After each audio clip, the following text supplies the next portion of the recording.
102 سال کی عمر میں وہیں رامیشورم میں انتقال فرما گئے.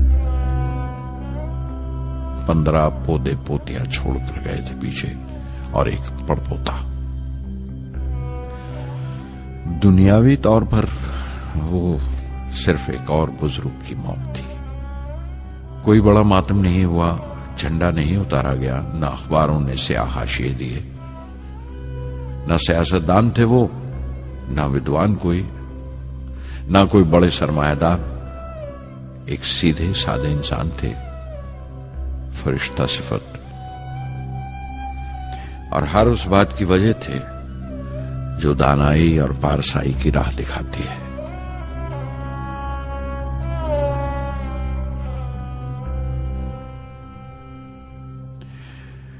میں بہت دیر تک اپنی ماں کے پاس بیٹھا رہا، چپ چاپ، اور جب اٹھا تھمبا لوٹنے کے لیے تو اس نے روندھے گلے سے دعائیں دی مجھے.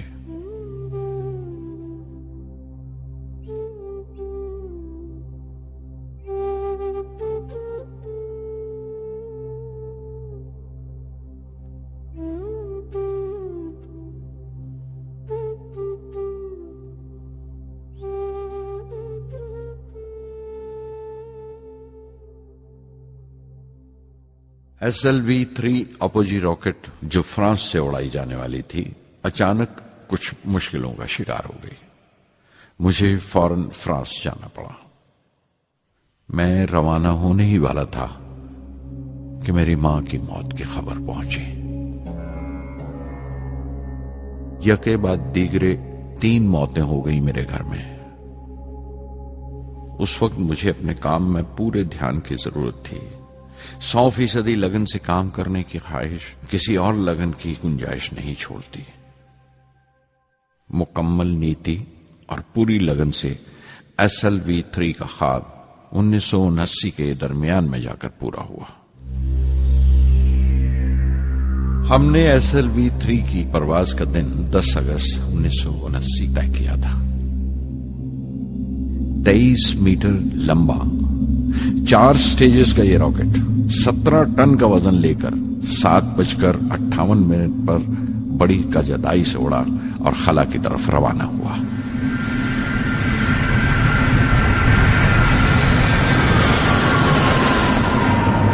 پہلی سٹیج ہر طرح سے پختہ نکلی اور بڑے آرام سے راکٹ دوسری سٹیج میں داخل ہو گیا. ہم سب دم بخود رہ گئے، سانس روکے بیٹھے تھے. ہمارے برسوں کا خواب آسمان کی طرف سفر کر رہا تھا. اچانک ہمارے خواب میں درار آئی، ہمارا سکوت ٹوٹا، ہماری خاموشی ٹوٹی. دوسری سٹیج قابو سے باہر ہونے لگی تھی. 317 سیکنڈ کے بعد پرواز ٹوٹ گئی. میری محنت اور امید چوتھی سٹیج کو ساتھ لے کر تمام ملبہ سری ہری کوٹا سے 560 کلومیٹر دور سمندر میں جا کے گرا.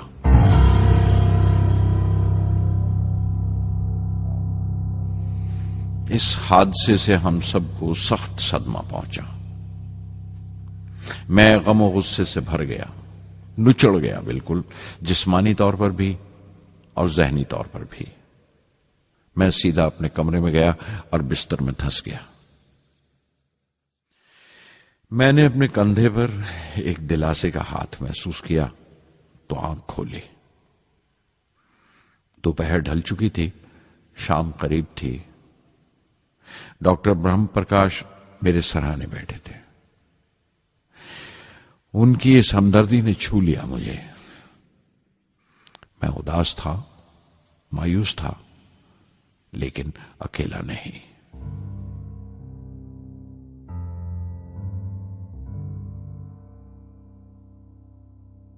ہر شخص تکنیکی جمع تفریق اور بحث مباحثے کے بعد مطمئن ہو چکا تھا، سنتشٹ ہو چکا تھا، لیکن مجھے اطمینان نہ آیا اور مسلسل بے چین رہا. میں بے ساختہ کھڑا ہو گیا اور اعتراف کیا پروفیسر دھون کے سامنے، سر میرے ساتھیوں کو ناکامیابی کی وجہ دریافت ہو جانے سے اطمینان ہو گیا، لیکن میں اسے کافی نہیں سمجھتا. اس مشن کے ڈائریکٹر کی حیثیت سے اس غلطی کو بھی میں اپنی ذمہ داری سمجھتا ہوں. SLV-3 کی ناکامیابی کی ذمہ داری میری ہے.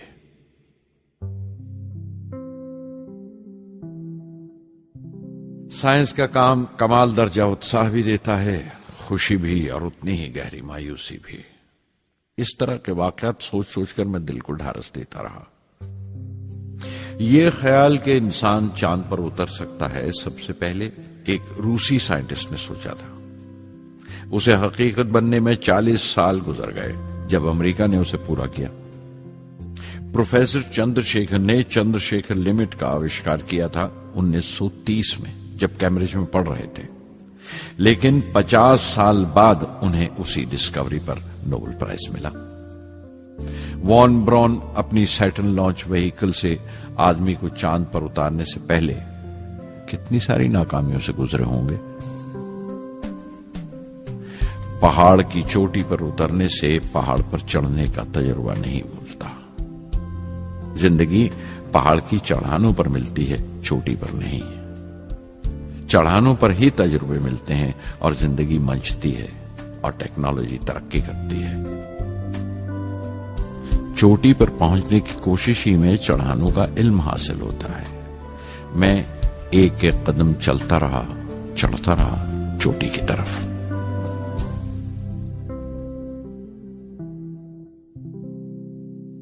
SLV-3 کی اڑان سے 30 گھنٹہ پہلے 17 جولائی 1980 کے دن اخباروں کی سرخیاں طرح طرح کی رائے اور اندازوں سے بھری ہوئی تھیں۔ زیادہ تر رپورٹرز نے پہلی SLV کی اڑان یاد دلائی تھی کہ کس طرح وہ راکٹ فیل ہو گیا تھا اور اس کا ملبہ سمندر میں جا کر گرا تھا۔ کچھ لوگوں نے تو دیش کی دوسری خامیوں کا ذکر کرتے ہوئے بھی اسے SLV-3 سے جوڑ دیا تھا۔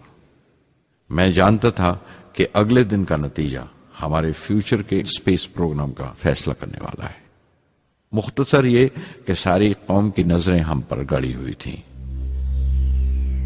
18 جولائی 1980 صبح 8:03 پر ہندوستان کا پہلا سیٹلائٹ لانچ وہیکل اڑا۔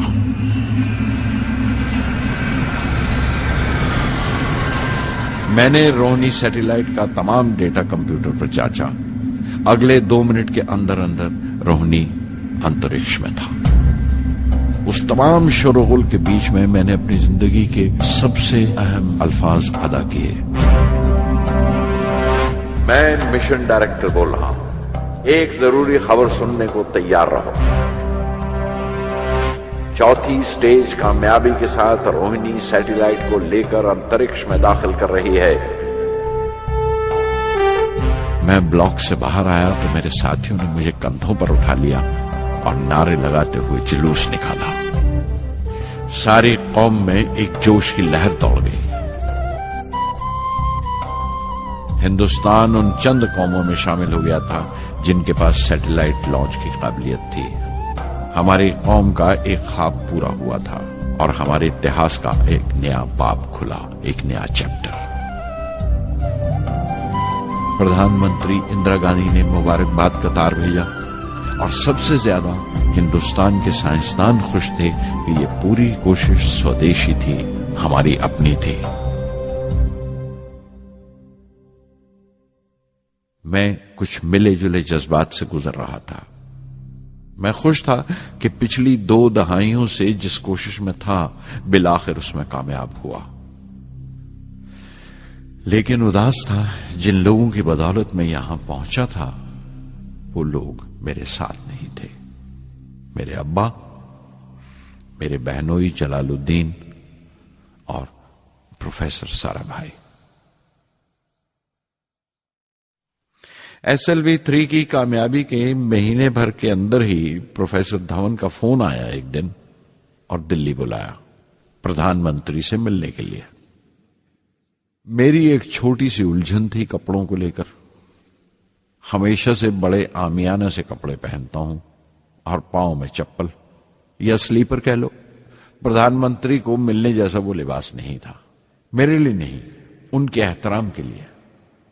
سنا تو پروفیسر دھون بولے، کپڑوں کی فکر مت کرو، تم نے جو شاندار کامیابی پہن رکھی ہے وہ کافی ہے۔